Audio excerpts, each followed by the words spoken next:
علم کے زور پہ علم کی طاقت کو غلط استعمال کر رہا ہو, گمراہی پھیلا رہا ہو, لوگوں کے نظریات خراب کر رہا ہو, ایسے عالم کو یا ایسے مذہبی اسکالر کو اللہ پنپنے نہیں دیتے. سمجھ میں آ رہی ہے بات؟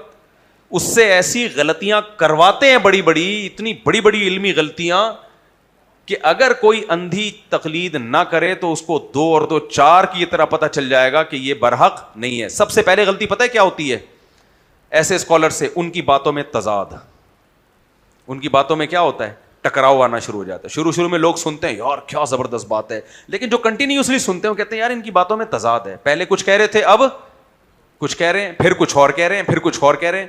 انہوں نے دعویٰ کیا حدیث حجت نہیں ہے, لیکن خود حدیثیں کو دلیل کے طور پہ پیش کر رہے ہوتے ہیں جب ان کے اپنے فیور میں جاری ہوتی ہیں. سمجھ میں آ رہی ہے بات؟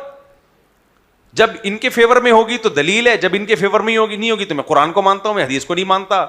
جب ان کے فیور میں ہوگی تو فلانا صحابی کو مانتے ہیں, جب فیور میں نہیں تو نہیں. بھائی ایک شخص آیا بھی میرے پاس, ایک ایسی اسکالر کے پاس بیٹھا کرتا تھا, وہ پچھلے ہفتے ملاقات ہوئی, پھر سننا چھوڑ دیا اس نے.